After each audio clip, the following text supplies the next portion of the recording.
सबसे पहले बात करने वाले हैं हिमंता बिस्वा शर्मा के उस एक्शन प्लान की जिसने घुसपैठियों की नींद उड़ा रखी है। सबसे पहले बात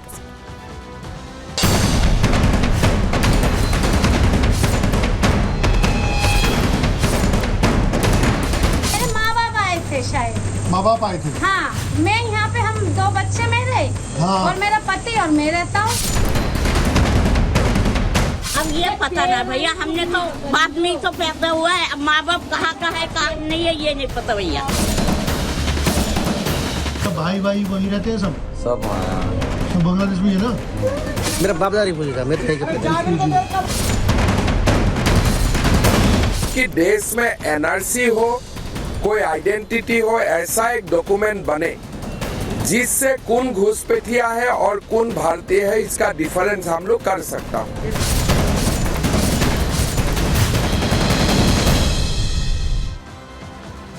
तो कौन घुसपैठिया है और कौन नागरिक, इसका फर्क पता करने के लिए, जानने के लिए देखिए ये जरूरी कर दिया असम सरकार ने कि एनआरसी के तहत ही आधार बन पाएगा, नहीं तो नहीं बन पाएगा। और ये बहुत बड़ा फैसला है। लेकिन देखिए फैसला क्यों लेना पड़ा, क्योंकि लगातार जो बांग्लादेशी रोहिंग्या हैं वो आते गए, घुसपैठ बढ़ती गई। डेमोग्राफी कई इलाकों की, हमने आपको प्रहार में भी बताया कि कैसे डेमोग्राफी कई इलाकों की बदली। इसके अलावा क्या बदला, सांस्कृतिक तौर पर भी चोट पहुंचाई इन्होंने, राजनीतिक तौर पर भी देखिए असर पड़ा, क्योंकि बहुत सारे ऐसे विपक्ष के नेता हैं जो इनका समर्थन करते दिखाई दिए। ममता बनर्जी आपको याद होंगी, फर्जी कागजों के आधार पर कैसे आधार कार्ड बन गया, वोटर आईडी बन गया और धड़ाधड़ वोटिंग भी शुरू हो गई, तुष्टीकरण की राजनीति भी शुरू हो गई, क्राइम रेट भी बढ़ गया दिल्ली में। ऐसी बहुत सी चीजें हैं जो लिंक्ड हैं इन रोहिंग्याओं के, घुसपैठियों के भारत में रहने से। और ऐसे में चिंता जाहिर की गई, चिंता दिल्ली में भी जाहिर की गई, जम्मू कश्मीर में भी जाहिर की गई और असम में भी जाहिर की गई। लेकिन असम में बड़ा फैसला लिया गया, दिल्ली में भी एक्शन हो रहा है। दोनों जगहों पर हम आपको लेकर जानकारी देंगे। लेकिन देखिए सबसे बड़ी बात यह है कि जो हालात हैं, घुसपैठिए जब भारत में आते हैं तो फर्जी एक तरह से अपना आधार बनवाते हैं और उसके बाद वोटर आईडी भी बनवा लेते हैं, एक तरह से रहवासी बन जाते हैं। भारत की जितनी सरकारी योजनाएं हैं सबका फायदा भी उठाने लगते हैं, उनका कहीं ना कहीं लाभ उठाने लगते हैं। यानी जो भारतीयों के लिए बनाई गई है वो भारतीयों को नहीं मिलती, इन रोहिंग्याओं को मिल जाती है। कहां कहां इनको लेकर अभी एक्शन चल रहा है, चलिए सबसे पहले वो जानकारी आपको दे देते हैं। आपको बताते हैं सबसे पहले असम में देखिए बहुत बड़ा फैसला लिया गया, उस फैसले को हम डिकोड करेंगे, आपको आगे समझाएंगे। लेकिन दिल्ली में भी एलजी के आदेश के बाद स्पेशल ड्राइव 2 महीनों की चलाई जा रही है। वहीं जम्मू कश्मीर में भी बीच में आपको याद होगा खबर आई थी, लेकिन उस खबर के आने के बाद उमर अब्दुल्ला की क्योंकि सरकार है वो टेंशन में आ गए थे, उन्होंने फिलहाल वो कार्रवाई रोकी है। लेकिन 2 जगहों पर अभी फिलहाल एक्शन देखने को मिल रहा है, असम और दिल्ली, दोनों की जानकारी अब आपको देने जा रहे हैं। चलिए सबसे पहले हिमंता बिस्वा शर्मा का वो ट्वीट आपको दिखाते हैं जिसके बाद ये एक्शन शुरू हुआ। ये देखिए, ये सरकार ने एसओपी जारी कर दिया, आधार के नियमों को सख्त कर दिया है। आधार के नियमों को सख्त करना इसलिए जरूरी पड़ गया क्योंकि ये कहीं ना कहीं वजह बन रहा था, वोटर आईडी कार्ड इसी से बन जा रहा है, लोग खुद को भारत का नागरिक बताने लग रहे हैं। ये तमाम चीजें थी जो चैलेंजेस के तौर पर असम सरकार के सामने आ रही थी और यही वजह है कि असम सरकार ने बड़ा फैसला ले लिया है। क्या फैसला लिया है असम सरकार ने, बताने जा रहे हैं आपको, जानकारी आपके सामने रख रहे हैं। बांग्लादेशी घुसपैठियों पर शिकंजा कस लिया है हिमंता बिस्वा शर्मा ने और असम सरकार ने एनआरसी का आवेदन अब अनिवार्य कर दिया है। नेशनल रजिस्टर ऑफ सिटीजन्स का जो आवेदन है वो अनिवार्य है, आपको रजिस्टर करना ही है।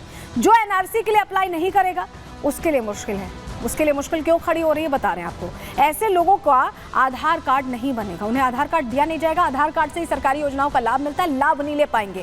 कैबिनेट की मीटिंग में यह अहम फैसला हिमंता सरकार ने लिया है और बांग्लादेशी घुसपैठियों को रोकना ऐसे में सरकार का मकसद है और इसी मकसद के तहत यह फैसला लिया गया है। हिमंता बिस्वा शर्मा ने सीधे कह दिया है कि पूरे देश के लिए, सिर्फ असम के लिए नहीं, पूरे देश के लिए एनआरसी जरूरी बताया उन्होंने। सुनिए क्या कुछ कहा, उनकी बड़ी बातें आपको सुनवा रहे हैं। तो कल हमने निर्णय लिया कि इसलिए असम में एनआरसी बना हुआ है। मैं चाहता हूं कि देश में एनआरसी हो, कोई आइडेंटिटी हो, ऐसा एक डॉक्यूमेंट बने जिससे कौन घुसपैठिया है और कौन भारतीय है इसका डिफरेंस हम लोग कर सकता हूं।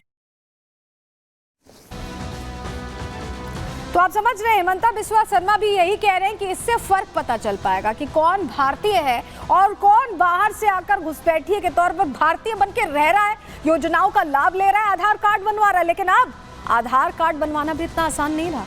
क्यों हम ऐसा कह रहे हैं, चलिए जानकारी आपके सामने रख रहे हैं, आपको बताते हैं। नियम सख्त कर दिए गए हैं। देखिए, घुसपैठिए अब आधार कार्ड जैसे पहले हासिल कर लेते थे वैसे हासिल नहीं कर पाएंगे। घुसपैठ रोकने के लिए सीमा पर एक तो चौकसी बढ़ा दी गई है, ये सबसे जरूरी था। बांग्लादेश से जो होने वाली घुसपैठ है उसके लिए चिंता जाहिर की है हेमंता बिस्वा शर्मा ने। उन्होंने कहा है कि हमें अपने सिस्टम को मजबूत करना होगा। इस पर काम भी हेमंता सरकार करती दिख रही है। आधार मैकेनिज्म को टफ बनाया गया है, यानी मुश्किल बना दिया गया है। ये हेमंता बिस्वा शर्मा बता भी रहे हैं और कह रहे हैं कि आधार के जो आवेदक हैं उनका वेरिफिकेशन कराया जाएगा और जनरल एडमिनिस्ट्रेशन डिपार्टमेंट इनका वेरिफिकेशन करेगा, जांच करेगा कि जो आवेदक हैं वो वाकई भारतीय हैं भी या नहीं, या यूं ही किसी और प्रमाण पत्र के आधार पर आधार चाहते हैं। जिले के एडिशनल डिस्ट्रिक्ट कमिश्नर को इसकी जिम्मेदारी बाकायदा दी गई है। हर जिले में एडिशनल डिस्ट्रिक्ट कमिश्नर की जिम्मेदारी संभालेंगे, उसको जांचेंगे, देखेंगे, परखेंगे और उसके बाद वो वक्त आएगा कि जब आधार असाइन हो पाएगा, मिल पाएगा। लेकिन जिस तरह से कार्रवाई हो रही है उसको लेकर देखिए हेमंता बिस्वा शर्मा ने तारीफ भी की है। 2 बांग्लादेशी घुसपैठियों को पकड़ा गया है। ऐसे में असम पुलिस की तारीफ यहां करते हेमंता बिस्वा शर्मा दिखाई दे रहा और लिख रहे हैं कि गुड जॉब टीम। ये 2 लोग पकड़े गए, सीमू बेगम और मोहम्मद दुज्जाल, जो कि बांग्लादेश से आए थे। और इनको पकड़ने के बाद हेमंता बिस्वा शर्मा ने घुसपैठियों को पकड़ने के बाद ये कांग्रेचुलेट किया है पुलिस को और लिखा है कि गुड जॉब टीम। तो आपको बता रहे हैं कि आबादी, ये खुलासा जो हुआ है ये यूं ही नहीं हुआ है। दरअसल कुछ इलाकों में जितनी आबादी है उससे ज़्यादा तो आवेदन आ गए थे। खुद सितंबर में हेमंता बिस्वा शर्मा ने बड़ा दावा किया था, बताया था। उन्होंने जानकारी दी कि 4 जिलों में आधार आवेदक आबादी से ज़्यादा, यानी इस इलाके की जितनी संख्या, मान लीजिए 100 लोग रहते हैं एक इलाके में, अगर 110 लोगों का आवेदन आएगा तो आपके लिए चिंता की बात होगी। वही होता दिखाई दिया। धुबरी समेत 4 जिले हैं जहाँ आबादी से ज़्यादा आवेदन आए। बारपेटा जिले से 103.74% आवेदन आए।